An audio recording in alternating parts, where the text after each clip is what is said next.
Comment on peut retirer des classes partout et remplir d'autres classes qui sont déjà extrêmement surchargées. Le but aujourd'hui, c'est de se battre pour que nos enfants soient heureux à l'école et qu'ils puissent apprendre sereinement. Jusqu'où peut-on rationaliser l'école publique? Le dévoilement de la carte scolaire pour la rentrée 2025 a déclenché une fronde discrète mais déterminée un peu partout en France.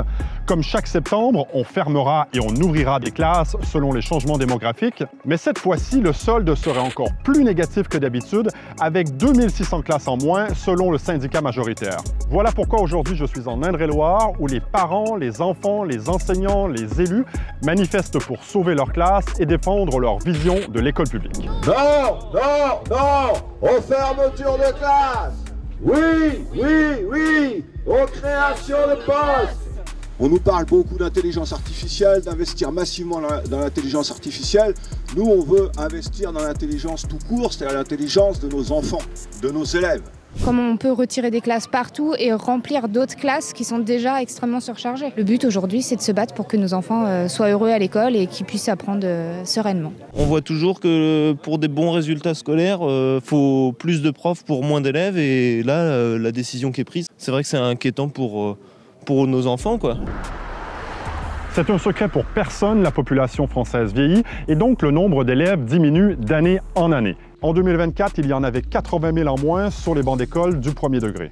Et donc parfois, on supprime des classes. Dans le département, ici en Indre-et-Loire, 58 écoles sont concernées selon la première version de la carte scolaire, notamment celle-ci à Saint-Jean-Saint-Germain. Elle accueille des enfants de petites communes aux alentours. On appelle ça un RPI, un regroupement pédagogique intercommunal. Bonjour Madame la maire. Bonjour monsieur. Donc c'est ici qu'une classe pourrait fermer? Oui, alors c'est l'école de Saint-Jean-Saint-Germain qui comporte actuellement 2 classes et dont une effectivement est susceptible de fermer à la rentrée prochaine. Qu'est-ce qu'on vous a proposé comme solution? Il y a une classe en moins, donc forcément on répartit les élèves qui devaient être dans la classe dans les autres classes du RPI. Donc ça veut dire plus d'élèves par classe. C'est surtout, à mon avis, plutôt qu'une question de baisse démographique, une question de chiffres et une question de budget. Au premier degré en France, on compte en moyenne 22 élèves par classe. C'est une donnée qui s'est améliorée ces dernières années, mais ça reste le nombre le plus élevé en Europe. Dans les pays européens membres de l'OCDE, la moyenne est de 19.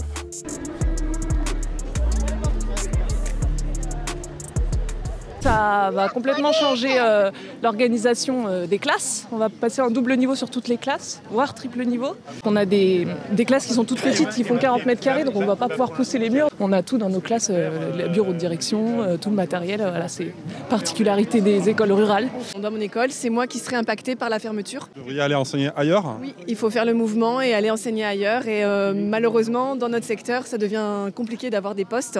On est un secteur très rural, donc je serai impactée pour trouver du travail assez loin. Nous, ce qui nous impacte donc à Ferrières, on a 2 classes aujourd'hui. C'est une toute petite commune. Donc s'ils ferment une classe et qu'il n'en reste plus qu'une, le risque derrière, c'est la fermeture totale de l'école de Ferrières. L'an dernier, l'Inspection générale des finances et celle de l'éducation ont publié un rapport explosif. Celui-ci affirme que les perspectives démographiques pourraient permettre une réduction des moyens d'enseignement à politique éducative constante, assure-t-on.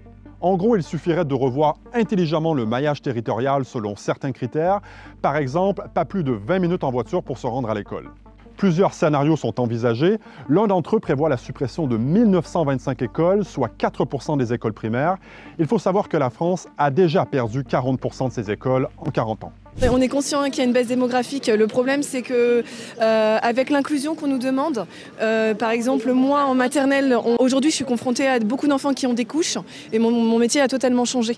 Je ne suis plus là pour faire que de la pédagogie. Je fais beaucoup de soins et on manque de bras, on manque d'humanité en fait maintenant. Et moi, je pense que surtout, on pourrait en profiter pour avoir des conditions qui sont meilleures pour travailler, et notamment parce que les enfants ne sont plus les mêmes et qu'on a des enfants qui sont beaucoup plus stressés, avec des problématiques d'inclusion qu'on n'avait pas avant. Non,